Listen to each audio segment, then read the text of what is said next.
خلفائے راشدین کا جو دور رہا اس کو خلافت راشدہ کا زمانہ کہتے ہیں، اور خلافت راشدہ کے زمانے میں جو مسلمانوں کے امیر رہے آپ کو نہ پائیں، آپ موجود نہ ہوں کسی وجہ سے، تو ہم اپنے صدقات کس کے پاس جمع کریں؟ نبی علیہ الصلوۃ والسلام نے فرمایا، کچھ نیم رافضی ہیں، کچھ شیعہ حضرات ہیں جو مسلمانوں کا عقیدہ خراب کرنے کے لیے یہ کہتے ہیں۔ حضرت عثمان غنی رضی اللہ تعالیٰ عنہ تشریف لاتے، نبی علیہ الصلوۃ والسلام اپنے کپڑوں کو سمیٹ لیتے۔ پوچھا گیا یہ کیا معاملہ ہے؟ حضرت علی کے نام پر بہت سے فتنے کھڑے کیے گئے امت میں، اور اس طرف روایتوں میں اشارہ بھی ملتا ہے کہ ہمارے بڑوں نے بتایا کہ اس کے بعد وہ پاک ذات آتی ہے جس کو نبی علیہ الصلوۃ والسلام نے دنیا میں اپنا پھول قرار دیا، جو ہم شبیہ رسول ہیں۔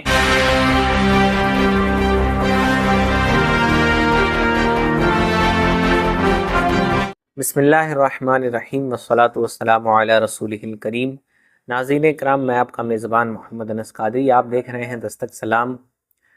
آج ہم آپ کے سامنے حاضر ہیں ایک نئی سیریز لے کر، جس میں ہم نبی علیہ الصلوۃ والسلام کے چند خاص صحابہ کرام، جن کو خلفائے راشدین کے نام سے یاد کیا جاتا ہے تاریخ اسلام میں، اور اس کے بعد عشرہ مبشرہ کے جو بقیہ 6 صحابہ کرام ہیں ان کا ذکر آپ کے سامنے پیش کریں گے۔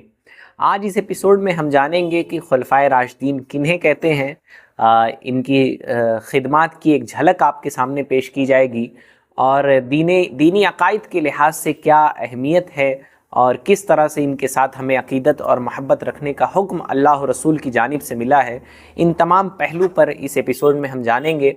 تو خلفائے راشدین سے مراد وہ 5 خاص صحابہ اکرام ہیں جنہوں نے نبی علیہ الصلوۃ والسلام کے ظاہری وصال کے بعد تقریباً 30 سال کی مدت تک، جنہوں نے مسلمانوں کی باغ ڈور جن کے ہاتھ میں رہی، جنہوں نے مسلمانوں پر بادشاہت کی، مسلمانوں کے تمام امور میں جو متصرف رہے، جنہوں نے تصرف کیا اور تمام احکام نافذ کیے، اور اس کے علاوہ اسلامی سرحدوں کی حفاظت کی، اس کی توسیع کے لیے کوششیں کی، ان کو خلفائے راشدین کہتے ہیں۔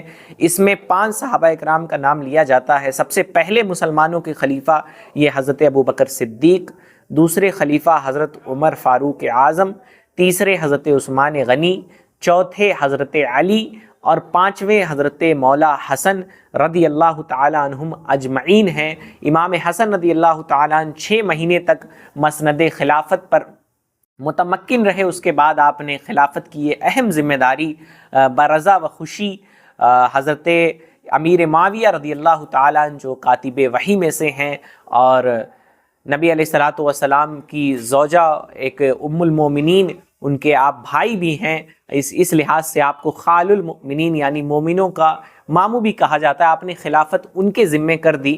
اس کے بعد کے جو ادوار ہیں، اس کے بعد کا جو دور ہے، اس کو ملوکت کہا جاتا ہے، یعنی بادشاہت سے تعبیر کر سکتے ہیں۔ یہ خلفائے راشدین کا جو دور رہا اس کو خلافت راشدہ کا زمانہ کہتے ہیں، اور خلافت راشدہ کے زمانے میں جو مسلمانوں کے امیر رہے ان کو خلفائے راشدین کہتے ہیں، یعنی وہ خلافت جو عین منہج نبوت پر قائم تھی، وہ خلافت جو عین قرآن و سنت کے طریقے پر قائم رہی، جس میں ایک لفظ بھی، ایک امر بھی ادھر ادھر نہ ہوا۔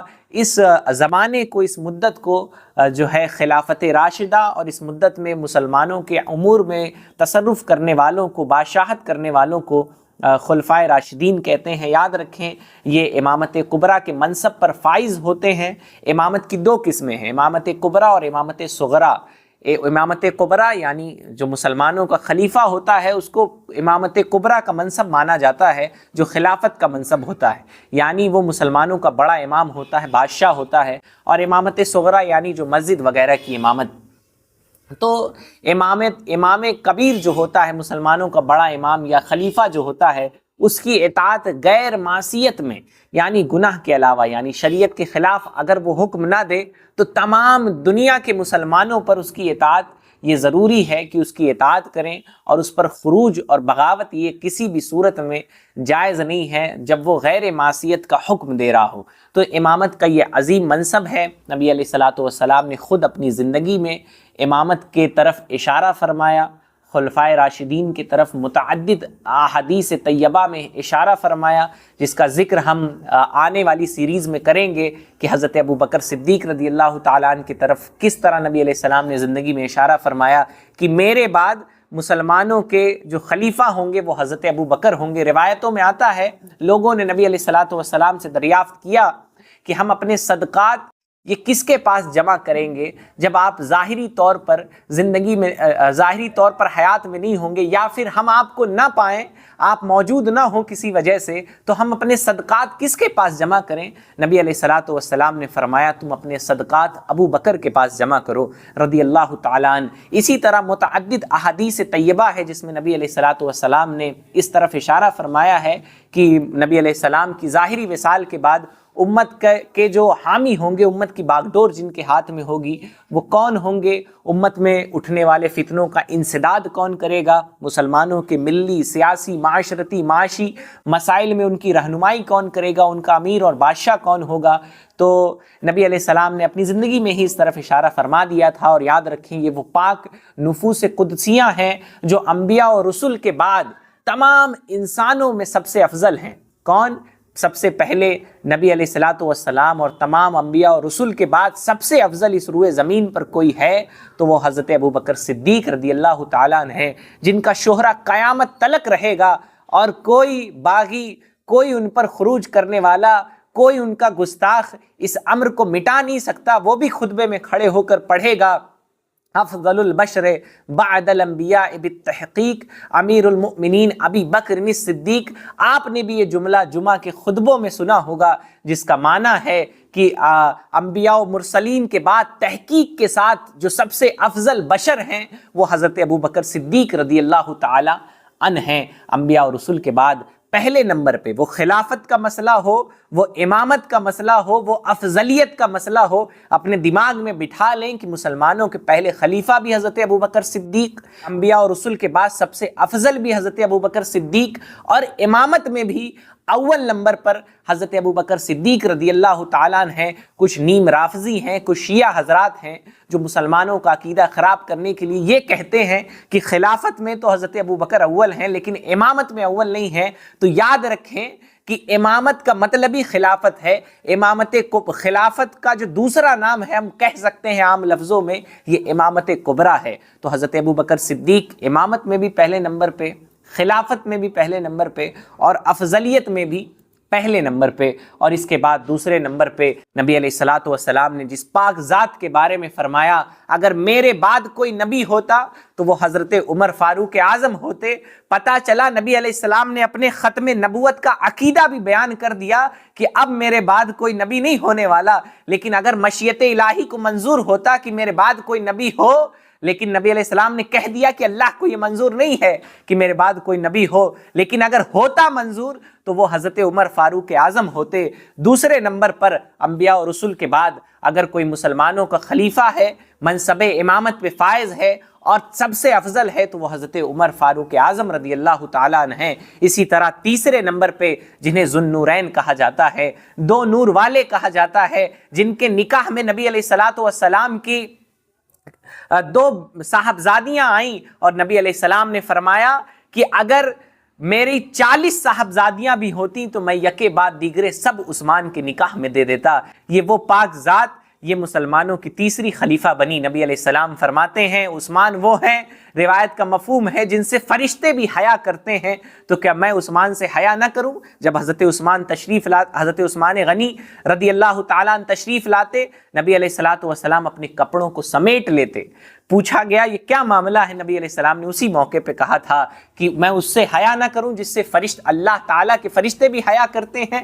حضرت عثمان غنی رضی اللہ تعالیٰ عنہ مسلمانوں کے تیسرے خلیفہ اور تیسرے امام ہیں۔ اس کے بعد مولا علی کرم اللہ وجہہ الکریم، جنہیں نبی علیہ السلام نے فرمایا کہ میں علم کا شہر ہوں اور علی اس کے دروازہ ہیں، جسے نبی علیہ السلام نے جنہیں مسلمانوں کا مولا اور حامی اور مددگار قرار دیا، نبی علیہ السلام کے چچا زاد بھائی، نبی علیہ السلام سے رشتہ اخوت رکھنے والے حضرت مولا علی رضی اللہ تعالیٰ عنہ مسلمانوں کے چوتھے خلیفہ ہیں اور مسلمانوں کے چوتھے امام ہیں۔ حضرت علی کے نام پر بہت سے فتنے کھڑے کیے گئے امت میں، اور اس طرف روایتوں میں اشارہ بھی ملتا ہے کہ ہمارے بڑوں نے بتایا کہ حضرت علی کے ماننے والے ہوں گے جنہیں شیعان علی کہا جائے گا، اور حضرت علی پر خروج کرنے والے ہوں گے جنہیں خارجی کہا جائے گا، جو مولا علی کے گستاخ ہوں گے۔ لیکن یہ دونوں راہ حق سے بھٹکے ہوں گے۔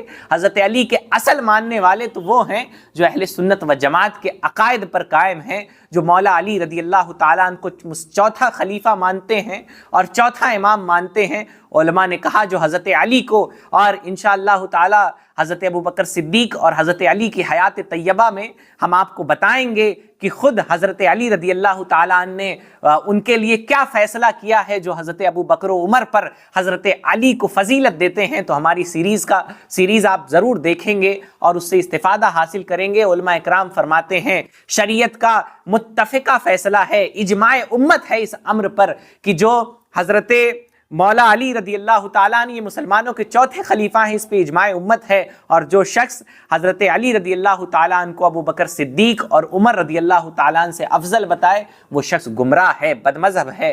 بہرحال اس کے بعد وہ پاک ذات آتی ہے جس کو نبی علیہ الصلوۃ والسلام نے دنیا میں اپنا پھول قرار دیا، جو ہم شبیہ رسول ہیں، جنہوں نے امت میں فساد کو ختم کرنے کے لیے خلافت کو چھوڑ دیا، جنہوں نے خلافت سے آپ دستبردار ہو گئے، اور نبی علیہ الصلوۃ والسلام کے ایک صحابی کاتب وحی حضرت امیر معاویہ رضی اللہ تعالیٰ عنہ کے سپرد خلافت کا معاملہ کر دیا۔ یہ مولا امام حسن ہیں جو نبی علیہ الصلوۃ والسلام کے نواسے ہیں، یہ مسلمانوں کے 5ویں خلیفہ، انہوں نے 6 مہینے تک منصب خلافت پر آپ متمکن رہے۔ یہ وہ پاک ذاتیں ہیں جنہیں خلفائے راشدین کے نام سے جانا جاتا ہے، اور یہ صحابہ اکرام بھی ہیں، یہ وہ پاک ذات بھی ہیں جنہیں نبی علیہ الصلوۃ والسلام نے دنیا میں ہی خلفائے راشدین 4 ان کو نبی علیہ یہ عشرہ مبشرہ میں شامل ہیں، اور نبی علیہ الصلوۃ والسلام نے اول الذکر جو 4 خلفائے راشدین ہیں، نبی علیہ الصلوۃ والسلام نے دنیا میں ہی انہیں جنت کی بشارت عطا فرمائی۔ اس کے علاوہ اور بھی 6 صحابہ اکرام ہیں جنہیں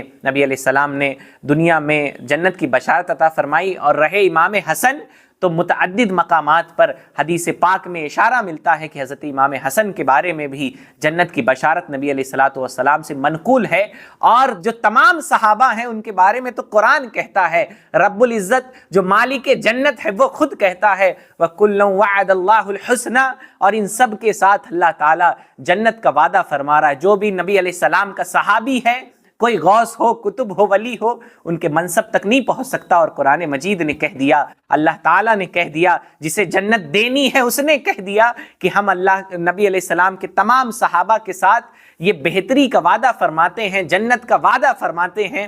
تو پھر ہم ماں و شما کون ہیں جو صحابہ پر تبرہ کریں؟ ہم اور آپ کون ہیں، یا وہ کون لوگ ہیں جو صحابہ اکرام کو برا بھلا کہیں؟ وہ کوئی بھی صحابی ہو، کوئی ادنا نہیں ہے، ان میں کے سب اعلیٰ ہیں اور نجوم ہدایت ہیں۔ انشاءاللہ تعالی ان خاص صحابہ کا ذکر ہم آنے والے ایپیسوڈ میں آپ کے سامنے لے کر حاضر ہوں گے، اور خلفائے راشدین کی زندگی، ان کی خدمات سے آپ کو روشناس کرائیں گے۔ امید ہے کہ ہمارے سیریز کے پچھلے ویڈیوز اور یہ ویڈیوز اور آنے والے ویڈیوز، تمام ویڈیوز آپ کے لیے مستفید ثابت ہوں گے، آپ ان سے فائدہ اٹھا رہے ہوں گے۔